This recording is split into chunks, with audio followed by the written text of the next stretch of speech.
Lucius Pattern Lasguns. These are the signature weapon of the Death Korps of Krieg. In 40k lore, these weapons utilised more power from a standard issue battery pack to discharge a more powerful shot, which made them prone to overheating. Not that this deterred the stoic forces of Krieg. In Darktide, this is seen as our charged shot. As with most weapons, there is a trio of variants to choose from, although there hasn't really been a joint consensus on which is crowned the best pick of the range. I'll be going over what differentiates each of the variants from each other, how to build each one, and which one I will crown as the best pick of the range, if you want to eat the absolute most out of your games. Here's the talent tree I'll be running for the video, just so you know where my damage boosts are coming from. So without further ado, let's get into the weapons. The weapons I'm comparing all have high damage, charge rate, and stopping power rolls. Damage and stopping power are the most important modifiers you need for these weapons. Starting off with the Mark III, this variant sports the longest, most rustic body of the three, equipped with larger heat sinks along the barrel to account for its more powerful shot. This variant is the slowest of the three, with a primary fire rate of around 1.65 shots per second and a charged fire rate of around 0.8 shots per second, costing 5 ammo for a primary shot and 9 for a fully charged shot.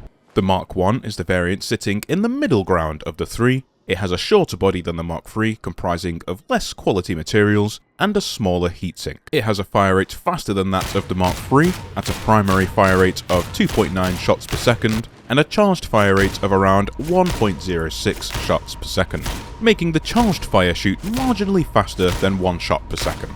It costs 4 ammo for a primary shot, and 6 for a fully charged shot. And lastly, we move on to the Mark II, which is the smallest and fastest firing of the three, with a primary fire rate of around 3.1 shots per second and a charged fire rate of 1.43 shots per second, costing 2 ammo for a primary fire and 4 for a fully charged shot. It's important to note that I had a mild variance on the charge rate for each weapon when testing the fire rate, with the tested Mark II and III at 78% charge rate and the Mark I at 75%. Charge rate is the modifier that increases, well, how fast the weapon charges, and the difference between the tested weapon's charge rates and 80% is milliseconds, so we won't go into detail here. In terms of damage, each variant, from the fastest to slowest firing, does incrementally more damage per shot. Using a Reaper weak spot, for example, the Mark II does around 1,800 weak spot damage, the Mark I an extra 450 on top of that at around 2,250, and the Mark III doubling that bonus, hitting at around 3,100. This is exactly the same for all enemy types, except Carapace, where the Mark II and I deal exactly the same damage per shot. The Mark III does twice as much damage as the other two to Carapace. With the Mark I and II dealing the same damage per shot to Carapace, a favourite between the two is emerging, as the Mark II shoots faster, meaning it will simply do more damage to Crushers. I'm not really sure why Carapace is the only damage type the Mark I doesn't do more damage over the Mark II. I think this must be a bug. So if it is, fatshark, provided the evidence, please can you fix it? Not that I expect them to see this, of course. If we ignore the aforementioned bug, the good thing is that all of these weapons are extremely well balanced amongst each other. So let's go through the best way to build each one uniquely, starting with the blessings. The best blessing setup for all three weapons is exactly the same, and that is Onslaught and Surgical. These are the best and only blessings you should strive for. Let's start with Onslaught. This blessing increases your charged fire rate by 12% with tier 4, stacking up to 5 times to 60% max. You don't need tier 4. If you have tier 3, then you don't really need to reroll the blessing, 50% is perfectly fine.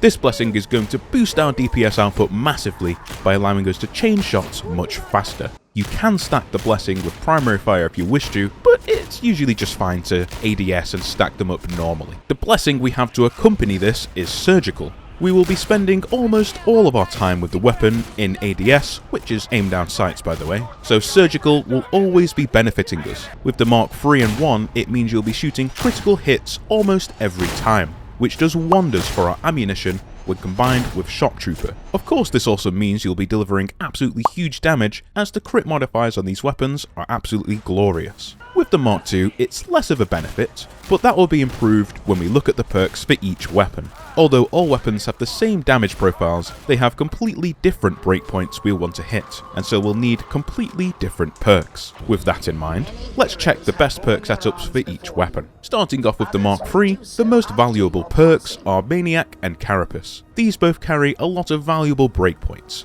Maniac lets you kill Flamers, Ragers and Mutants in one less shot, while Carapace damage lets you kill Crushers and Maulers in one less shot as well, with or without Executioner's Stance. Before the veteran tree changes in patch 15, you are actually able to one-shot Crushers with Executioner's Stance. Now, however, you need at least 8 stacks of Marksman's Focus to achieve this breakpoint. So anyone who doesn't believe the veteran was nerfed, this is just one way that they have been. And you'll one-shot Reapers regardless with a crit hit. The Mark I is a little more complex. I'll preface this with the fact that this weapon will one-shot all specialists except mutants with a weak spot to crit, and it will one-shot shotgunners if you hit a crit on the body or hit the head regardless. With this variant, the Maniac damage perk doesn't give you any extra breakpoints that the plus 10% elite damage perk won't, leaving you able to two-shot Ragers. The kicker is, once we combine the plus 10% elite damage perk with plus flak damage, you will one-shot flak Ragers, which is insanely valuable. Then of course the elite perk obviously extends to, well, all elite enemies, not just Maniacs, so you'll be getting a more varied boost to your damage. And then with the Mark II, it's simple. We look to the Maniac damage boost once again for some breakpoints, allowing us to kill Ragers, Flamers, and Trappers in one less shot. We kill most targets with a fully charged headshot, but due to the Mark II charging so fast and not giving Surgical as much time to stack as the other two variants, I recommend you pick up plus 5 crit chance as your second perk, which should help you proc those critical hits more reliably. Right, now we have each weapon set up, there's a couple of things important to know about them. Firstly, the charged shots will penetrate a maximum of 2 targets. Dependent on what you shoot, it'll go through all basic enemies except this one unarmored unit, and it'll only penetrate a handful of specialists and elites. Secondly, we have the weapon's special attack. The Mark I and II have the same attack that deals exactly the same damage. It's a poking strike that is pretty handy, as it will kill all basic units very quickly if you strike the head. It will two-shot Flamers and Shotgunners with headshots, one-shot Flamers if you have Maniac damage, but that's not preferable as mentioned before, and they will one-shot Poxhounds, making them a great tool to stop them if they get into your face while you're using your ranged weapon. With the Mark I and II, it will generally be faster and safer to kill the enemies with the special attack if they're very close, as it also staggers even Ragers as well. The Mark III has an overhead strike that is a little more finicky to land, and it's also slower as well. It does knock bulwarks to the side though, and it one-shots Flamers with the plus 25% Maniac damage perk that we selected. And if you hold your special attack down, you will increase your running speed, with or without stamina, which gives you a reliable tool to move around faster. Before I close up, I'm just going to spend my last 2 skill points and let you know that Marksman's Focus will actually let you one-shot Dreg Ragers even with the Mark II, and it gives the Mark III a hilarious time to kill for monstrosities such as the Beast of Nurgle. Meaning it and the other 2 variants above it will one-shot every unit except Maulers, Crushers and Reapers. Reapers are only one-shots by the Mark I and III. And that covers pretty much everything we need to know about each weapon. As you can see, apart from the possible Mark I Carapace damage bug, they're all very, very even with one another. So choosing between them in this case is, well, it's entirely up to preference. Personally, I prefer the Mark II at the moment. It has many one-shot breakpoints, whilst shooting much faster than the other 2, especially once Onslaught is stacked.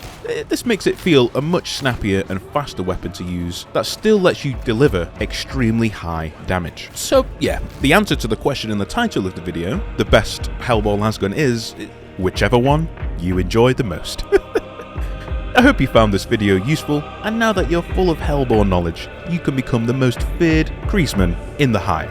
I'll catch you on the next video.